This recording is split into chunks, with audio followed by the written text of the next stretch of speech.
10 ऐसे नेता जो 2027 में उत्तराखंड में कांग्रेस को सत्ता में ला सकते हैं। नंबर 10 पर आते हैं मयूख महाजी। वर्तमान में पिथौरागढ़ विधानसभा सीट से कांग्रेस के विधायक हैं और इससे पहले 2007 में कनाला चीना तथा 2012 में पिथौरागढ़ सीट से विधायक रह चुके हैं। मयूख महाजी का सबसे तगड़ा राजनीतिक रसूख सीमांत कुमाऊं के पिथौरागढ़, डीडी हाट और धारचूला बेल्ट में है, जहां ठाकुर समाज, पूर्व सैनिक परिवार और स्थानीय पहाड़ी युवाओं के बीच उनकी मजबूत पकड़ मानी जाती है। अब जरा इनकी सियासी ताकत समझिए। जब 2012 में इन्होंने कांग्रेस के टिकट पर पिथौरागढ़ से चुनाव जीतकर अपनी मजबूत राजनीतिक पकड़ साबित की, उत्तराखंड की सियासत में कहावत मशहूर है कि मयूख महाजी चुनाव सिंबल के दम पर नहीं बल्कि अपने व्यक्तिगत नेटवर्क और रॉबिन हुड वाली छवि पर जीतते हैं। 2027 के चुनाव में सीमांत पर्वतीय सीटों पर जहां भाजपा का राष्ट्रवाद और वाइब्रेंट विलेज वाला नैरेटिव चलता है, वहां मयूख महाजी जमीनी स्थानीय मुद्दों, आपदा प्रबंधन की सुस्त रफ्तार और पूर्व सैनिकों की नाराजगी को भुनाकर कांग्रेस की झोली में सीटें डाल सकते हैं।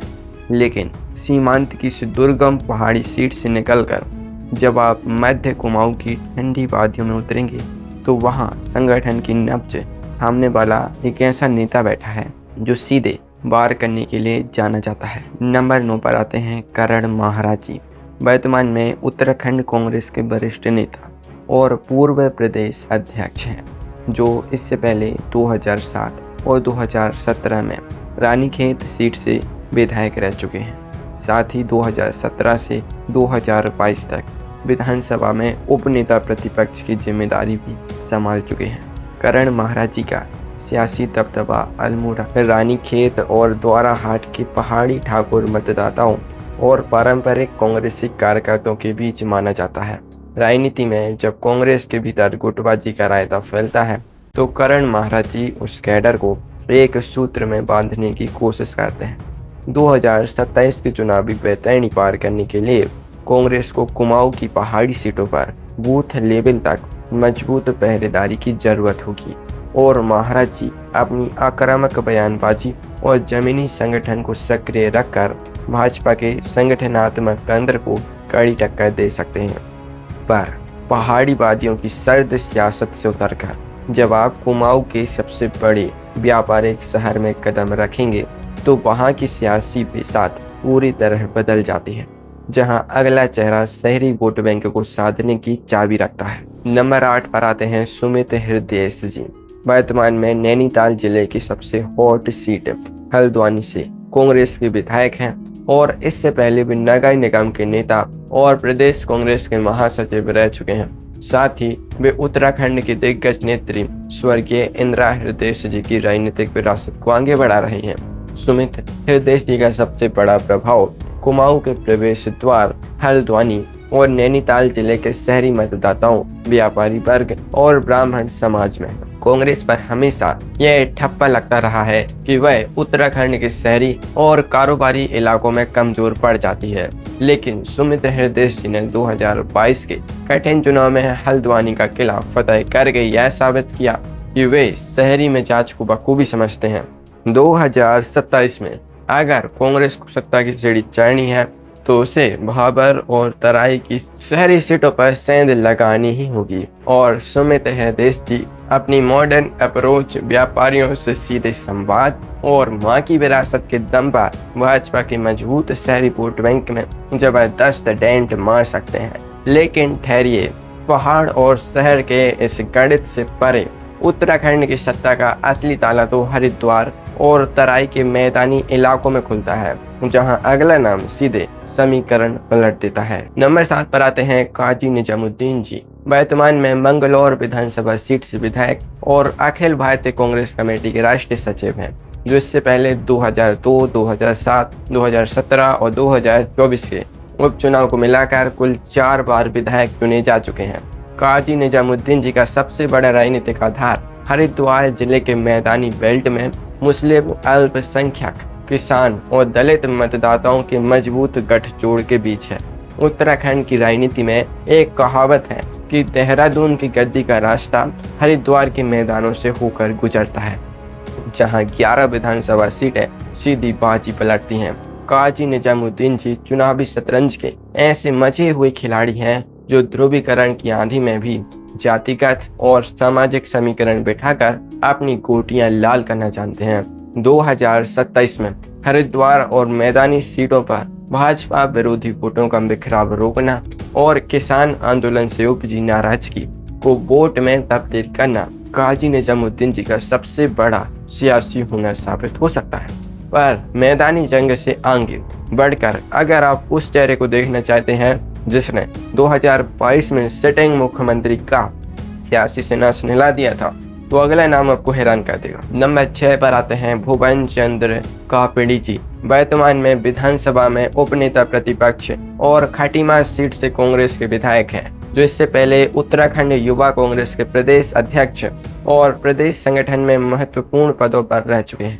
कापड़ी जी का सबसे तगड़ा प्रभाव तराई कुमाऊं के खटीमा, उधम सिंह नगर और चंपावत सीमा से लगे इलाकों में युवा वर्ग, बेरोजगार छात्रों, पहाड़ी ठाकुर और स्थानीय थारू बंगाली मतदाताओं के बीच है। कापड़ी जी को उत्तराखंड की सियासत में जायंट किलर कहा जाता है, क्योंकि 2022 में इन्होंने तत्कालीन सिटिंग मुख्यमंत्री को उन्हीं के घर में पटकनी देकर पूरे देश की सुर्खियां बटोरी थी। 2027 में राज्य के भीतर पेपर लीक, यूकेएसएससी भर्ती घोटाले और बेरोजगारी जैसे सुलगते मुद्दों पर युवाओं को सड़क से लेकर पोलिंग बूथ तक लामबंद करने का काम भुवन कापड़ी जी की आक्रामक और युवा शैली ही कर सकती है, जो सत्ता विरोधी लहर को प्रचंड हवा देने का दम रखती है। मगर तराई के इस युवा तूफान के बाद अब सामना होगा उस पुराने लड़ाके से, जिस राजनीति में धोबी पछाड़ दांव लग चलने का उस्ताद माना जाता है। नंबर 5 पर आते हैं तिलक राज बेहड़ जी।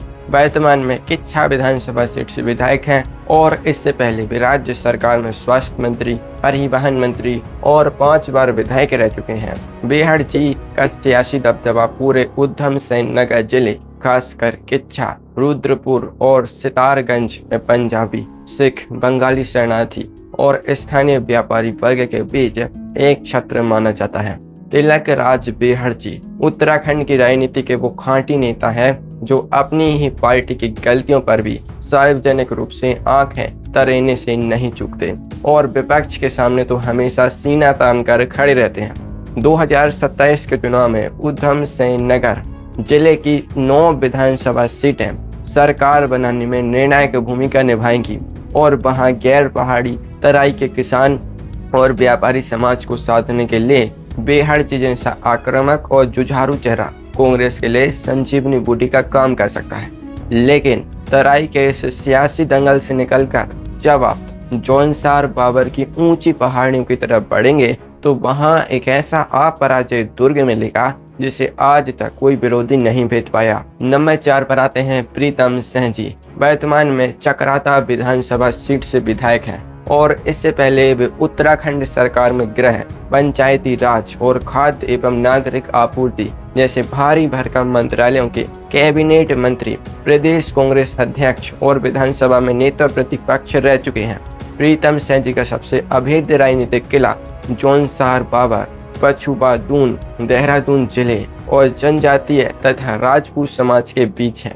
इनके सियासी रसूख का अंदाजा इसी बात से लगाया जा सकता है कि 2002 से लेकर आज तक उत्तराखंड में चाहे किसी भी पार्टी की आंधी आई हो, प्रीतम सिंह जी लगातार 6 बार अजय रहकर विधानसभा पहुंचे हैं। कांग्रेस के जमीनी संगठन और पुराने कार्यकर्ताओं की नब्ज पर जितनी मजबूत पकड़ इनकी है, उतनी शायद ही किसी अन्य नेता की हो। 2027 में गढ़वाल के मैदानी और पहाड़ी ट्रांजिट इलाकों में माइक्रो लेवल चुनावी मैनेजमेंट और टिकट वितरण के सटीक संतुलन में प्रीतम सिंह जी कांग्रेस को सत्ता की दहलीज तक पहुंचाने वाले सबसे मजबूत इंजन साबित होंगे। लेकिन सत्ता के इस रेस में अब वो शीर्ष 3 चेहरे आ रहे हैं जिनके बिना उत्तराखंड की कोई भी सरकार बन ही नहीं सकती। और नंबर 3 वाला नाम तो सीधे 13 आरक्षित सीटों की चाबी अपनी जेब में रखता है। नंबर 3 पर आते हैं यशपाल आर्य जी। वर्तमान में उत्तराखंड विधानसभा में नेता प्रतिपक्ष और बाजपुर सीट से विधायक हैं, जो पूर्व में विधानसभा अध्यक्ष, 2 बार कांग्रेस प्रदेश अध्यक्ष और कई बार कैबिनेट मंत्री रह चुके हैं। यशपाल आर्य जी का प्रभाव केवल कुमाऊं और तराई तक सीमित नहीं है, बल्कि पूरे उत्तराखंड के दलित समाज और राज्य की सभी 13 सुरक्षित अनुसूचित जाति सीटों पर उनका राजनीतिक प्रभाव माना जाता है। राजनीति में कहावत है कि जिस तरफ यशपाल आर्य जी का पड़ला झुकता है, सत्ता की कुर्सी उसी तरफ खिसक जाती है। उत्तराखंड में लगभग 19% दलित मतदाता हैं और तराई के किसान तथा मजदूर वर्ग में इनका व्यापक सम्मान है। 2027 के विधानसभा चुनाव में अगर कांग्रेस को भाजपा के प्रचंड सामाजिक समीकरणों को ध्वस्त करना है, तो यशपाल आर्य जी का शांत, गंभीर और रणनीतिक नेतृत्व सभी सुरक्षित सीटों पर कांग्रेस का परचम लहराने में सबसे अचूक अस्त्र साबित हो सकता है। पर दलित और तराई समीकरण के बाद अब बात उस चेहरे की जिसने पिछले कुछ सालों में सोशल मीडिया से लेकर सड़कों तक पहाड़ी स्वाभिमान की ऐसी अलग जगाई है कि सत्ता पक्ष के पसीने छूट गए हैं। नंबर 2 पर आते हैं गणेश गोदियाल जी। वर्तमान प्रदेश कांग्रेस अध्यक्ष और श्रीनगर विधानसभा सीट से पूर्व विधायक रहे हैं। साथ ही वे बद्री केदार मंदिर समिति के अध्यक्ष भी रह चुके हैं। गोदियाल जी का सबसे मजबूत राजनीतिक प्रभाव पूरे गढ़वाल मंडल के पौड़ी, चमोली, रुद्रप्रयाग, टेहरी और उत्तरकाशी जिलों में पहाड़ी ब्राह्मण समाज और सोशल मीडिया पर एक्टिव जागरूक युवाओं के बीच है। 2024 के लोकसभा चुनाव में गढ़वाल सीट पर जिस तरह इन्होंने पूरे सरकारी तंत्र के सामने सीना ठोककर टक्कर दी, उसने इन्हें पहाड़ का सबसे चहेता और बेबाक नेता बना दिया। अंकिता भंडारी प्रकरण में न्याय की मांग हो, सख्त भू कानून का सवाल हो या मूल निवास 1950 की बात, गोदियाल जी ठेठ पहाड़ी बोली और धारदार तर्कों से सीधे जनता के दिल पर चोट करते हैं। 2027 में गढ़वाल की 41 सीटों पर एंटी इनकम्बेंसी की आग को वोटों में बदलने और पहाड़ी अस्मिता को कांग्रेस का सबसे बड़ा चुनावी हथियार बनाने की पूरी जिम्मेदारी गणेश गोदियाल जी के मजबूत कंधों पर होगी। लेकिन अब वक्त आ गया है उस एक नाम का जिसके बिना उत्तराखंड की राजनीति का इतिहास, वर्तमान और भविष्य तीनों ही अधूरे हैं। नंबर 1 पर आते हैं हरीश रावत जी। वर्तमान में कांग्रेस कार्य समिति के सदस्य हैं और इससे पहले उत्तराखंड के मुख्यमंत्री, केंद्र सरकार में कैबिनेट मंत्री, 5 बार सांसद और प्रदेश कांग्रेस के अध्यक्ष रह चुके हैं। हरदा के नाम से मशहूर इस नेता का प्रभाव किसी एक जिले या जाति तक सीमित नहीं है, बल्कि उत्तरकाशी से लेकर पिथौरागढ़ तक पूरे उत्तराखंड के ठाकुर, ब्राह्मण, दलित, महिला और ग्रामीण मतदाताओं में इनका जबरदस्त भावनात्मक जुड़ाव है। 78 साल की उम्र में भी 25 साल के नौजवान जैसी राजनीतिक फुर्ती दिखाने वाले हरीश रावत जी को पहाड़ी राजनीति का चाणक्य कहा जाता है। मंडुआ, झंगोरा, काफल और कंडाली जैसे स्थानीय पहाड़ी प्रतीकों को राजनीति के केंद्र में लाकर इन्होंने उत्तराखंडी अस्मिता को एक नया मुकाम दिया है। जब जब कांग्रेस राज्य में बिखरने लगती है, तब तब हरीश रावत जी अपनी भावनात्मक अपीलों, जलेबी की तरह घुमावदार बयानों और जन आंदोलनों से माहौल को पूरी तरह कांग्रेसमय करने की ताकत रखते हैं। 2027 के महामुकाबले में तमाम गुटों को एक मंच पर लाकर जनता के सामने सबसे बड़ा विश्वसनीय पहाड़ी चेहरा बनकर भाजपा को सत्ता से बेदखल करने की सबसे भारी जिम्मेदारी आज भी हरीश रावत जी के ही तरकस के तीरों पर टिकी है। ऐसे ही और वीडियोस देखने के लिए इस चैनल को सब्सक्राइब करके इस वीडियो को लाइक करें। धन्यवाद।